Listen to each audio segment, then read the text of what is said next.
At a high-profile business dinner, my husband picked up a glass of dirty rinse water from the table and poured it straight onto my dress. His boss burst out laughing. My husband joined him like the whole thing was a joke. I sat there soaked, embarrassed, and completely alone in a room full of people who didn't care what had just happened to me. It was the moment I realized the man sitting beside me wasn't the same person I married. Stick with me while I share my story, and if it touches you, don't forget to support our channel by hitting that subscribe button, dropping a like, and sharing it with the people you care about. My name is Lena, and I never imagined I would be treated like that by the man who promised to love me. Before that night, I had already noticed small changes. He was colder, sharper, and always stressed about work. He barely looked at me, but I kept hoping things would settle. I wanted to believe he was just overwhelmed. But the way he acted at that dinner showed me the truth. He didn't respect me anymore. When the water soaked through my dress and the cold hit my skin, it felt like everything I had held together for years finally cracked. I looked at him, waiting for even a hint of concern, but he didn't glance my way.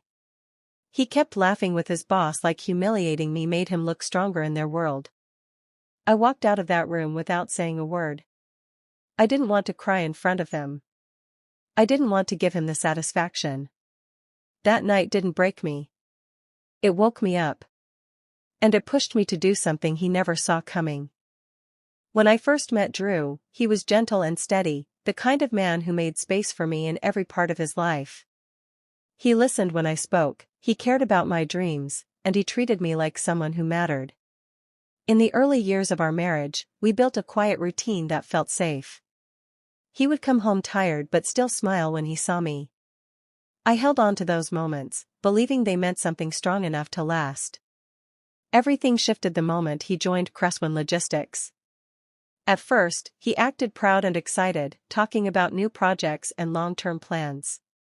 But soon, the pride turned into something sharper. He walked through the house like he was too important to be questioned.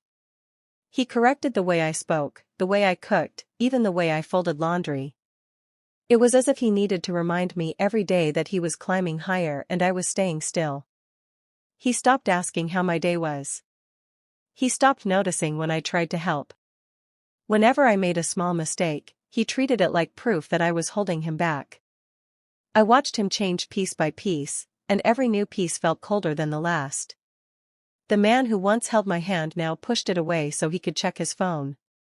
He started staying out later, always blaming work, and when he did come home, he barely looked at me before disappearing into another room.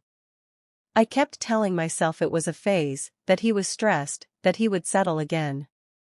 But deep down, I knew he was slipping into a world where I no longer fit, and he didn't seem to care if I fell behind.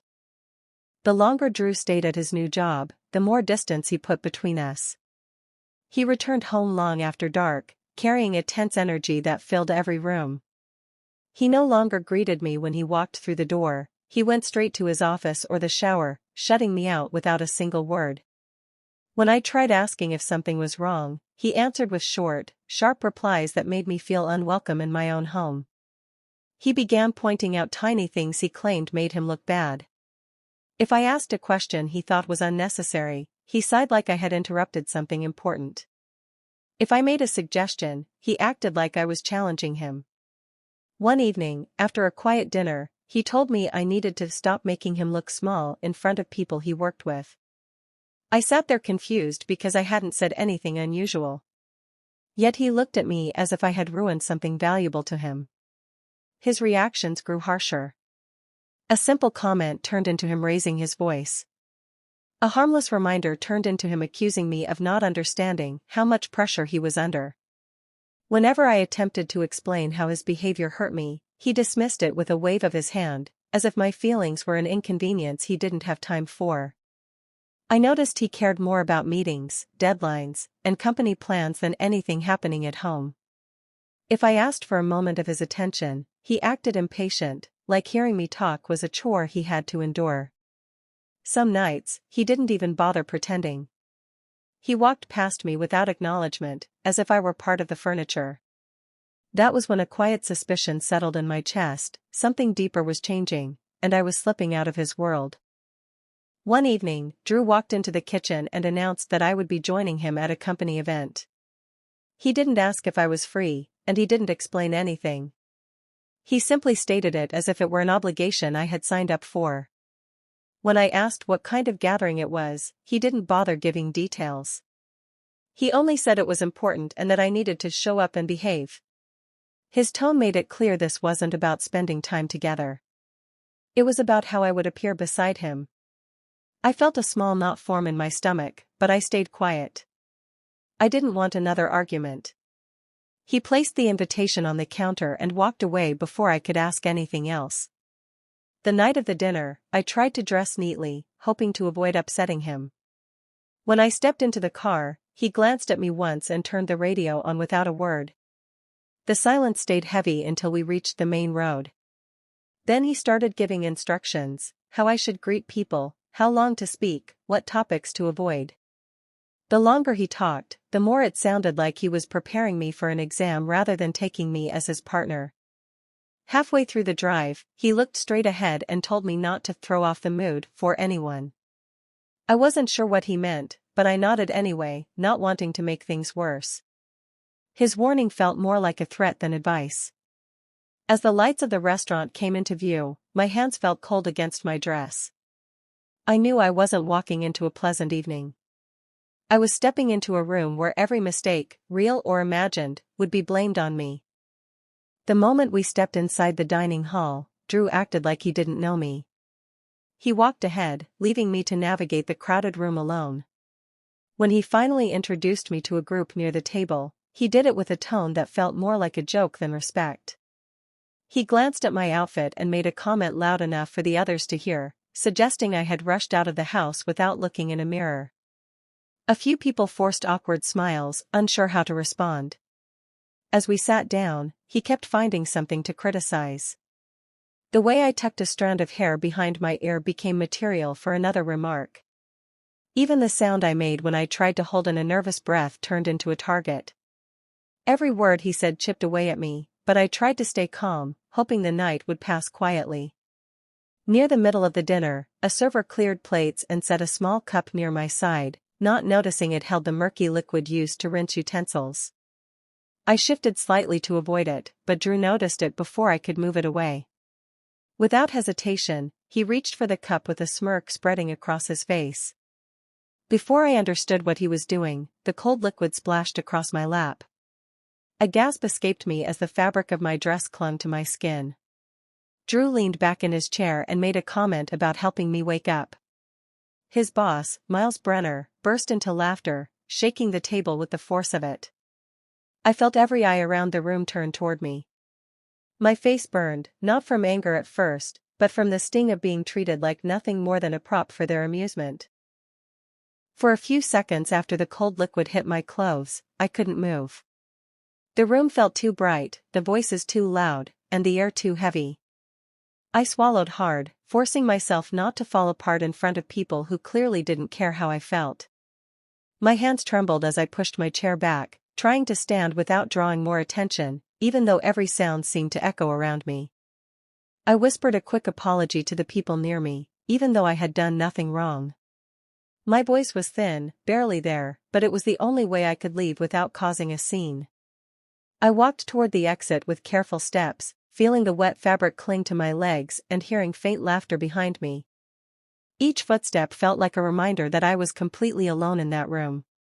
When I reached the hallway, I paused, hoping, just for a heartbeat, that someone might step out after me.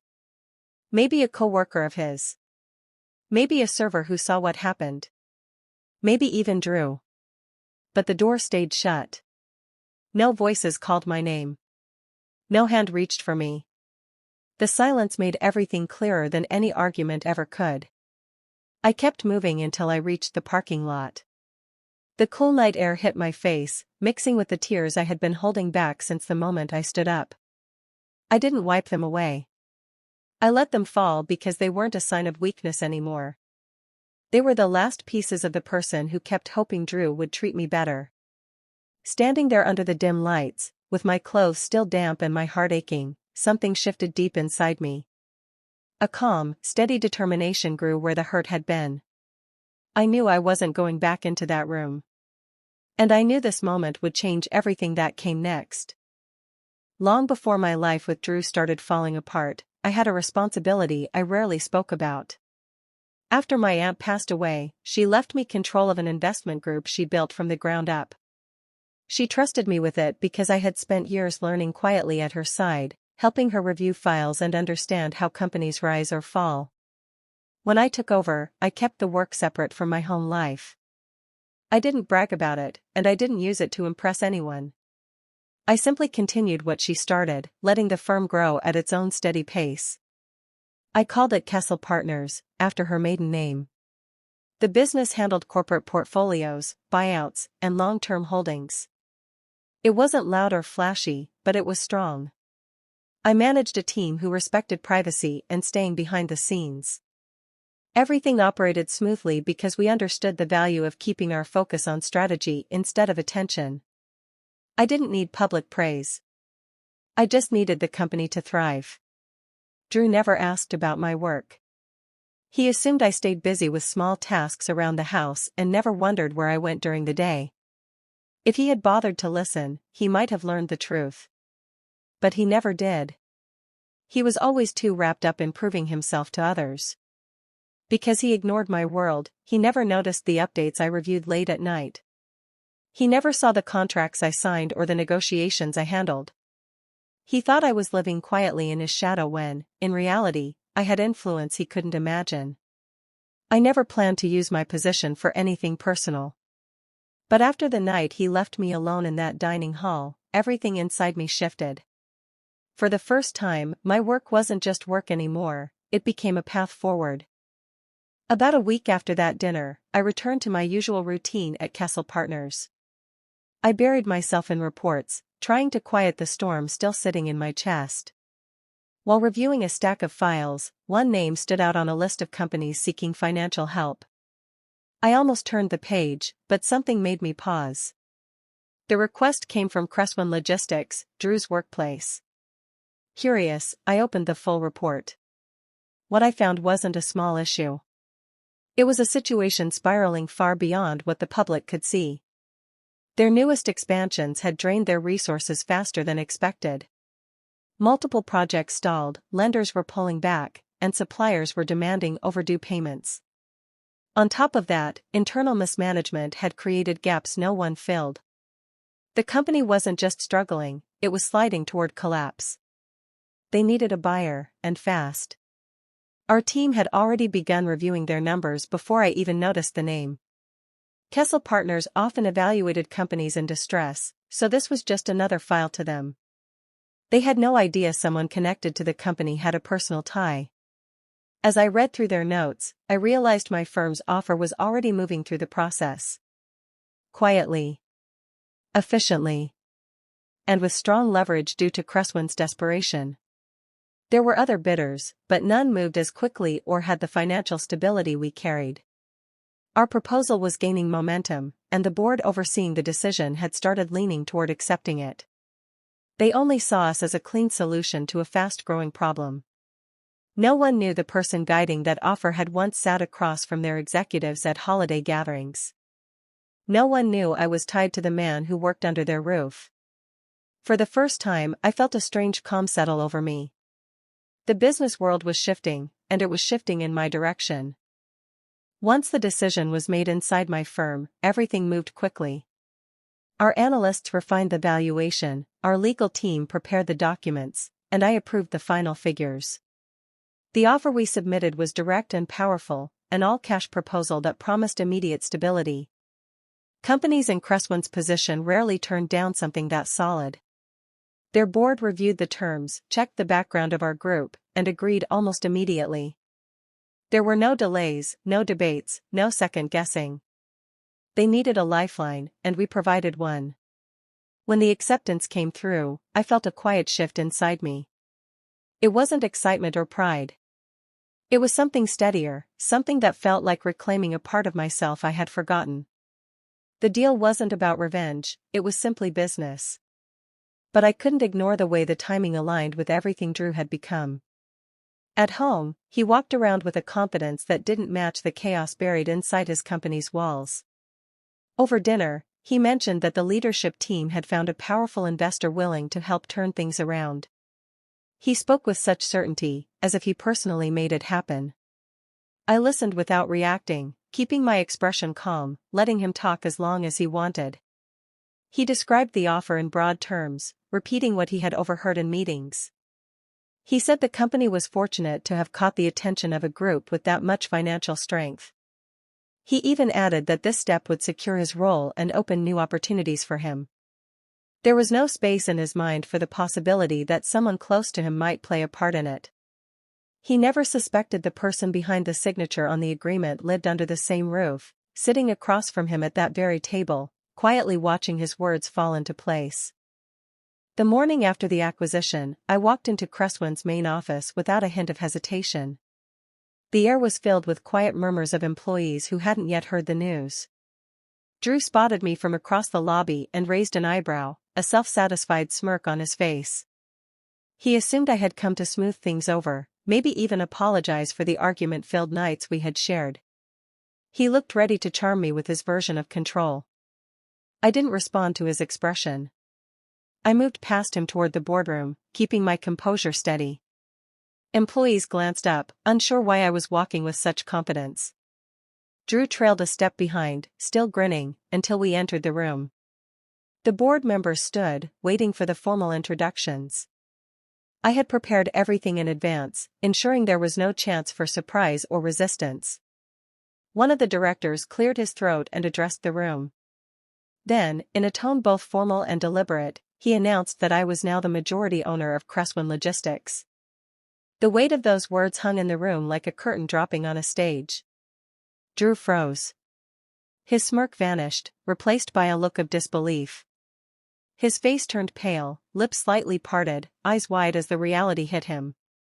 He hadn't expected this. Not only was the company no longer under his control, but the person orchestrating the takeover was standing right in front of him. Employees shifted in their seats, glancing from Drew to me, sensing the sudden change in power.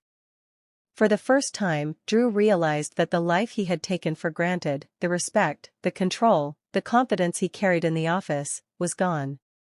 And the one holding it now was someone he had never truly understood, me. Drew's shock didn't end with the announcement. I let the board handle the formalities, ensuring every step was precise and above reproach. Instead of immediate termination, I opted for something more deliberate.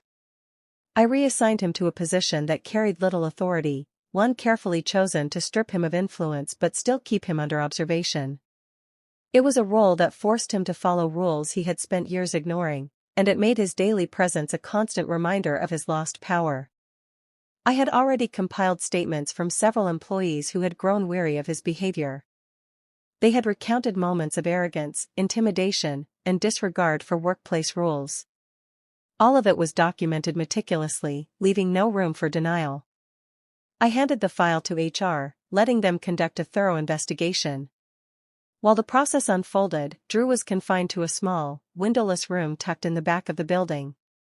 There was barely space to move, and every task he completed felt meaningless compared to the leadership he had lost. For the first time, he had to experience consequences without his usual excuses. No one praised him, no one deferred to his judgment, and every attempt to assert authority was met with resistance or indifference. Colleagues who once avoided confrontation now walked past with quiet confidence, seeing the man who had belittled them reduced to routine, monitored tasks. He spent long hours staring at plain walls, realizing that his reputation was slipping through his fingers. The network he had used for self-promotion no longer mattered, and the laughter he had once shared with his boss at my expense was now a distant memory. He understood, finally, that actions have consequences, and some lessons cannot be ignored. It didn't take long for the ripple effect of Drew's fall to reach everyone who had once admired him.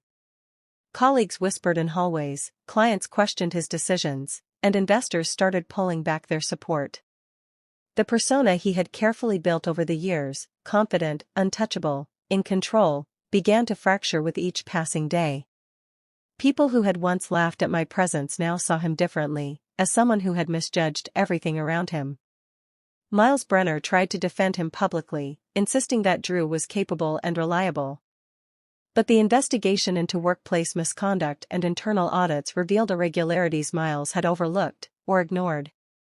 Financial discrepancies, mismanaged accounts, and inaccurate reporting surfaced, leaving both men exposed. Miles's own credibility sank alongside Drew's, and suddenly the man who had once been a mentor appeared complicit in the chaos. Drew's attempts to regain footing only highlighted his loss. Every meeting became a reminder of his diminished authority. Employees who had feared him no longer flinched at his words. Clients demanded explanations he couldn't provide. The confidence he carried like armor before now seemed hollow, as if stripped away by forces he had never considered. And at home, the realization hit him hardest. The woman he had ridiculed, ignored, and humiliated, the one he thought powerless, was the architect of the very structure he relied upon. I had quietly assumed the position he never imagined I could. The company, the decisions, the control, it was all under my hand, and he was left staring at the collapse of everything he once believed untouchable. For the first time, Drew understood what it meant to underestimate someone. Power, influence, and respect could shift without warning, and the person he had dismissed had quietly claimed it all. His image, once flawless in his own mind, lay in ruins. The days after everything settled felt strange at first. I walked into the office each morning knowing the work I did mattered, and that the people around me valued my guidance. For the first time, I didn't have to prove myself to anyone who didn't care, and that freedom brought a sense of calm I hadn't felt in years. Every decision, every strategy, every step forward was mine to make, and I felt capable in a way I never realized I could.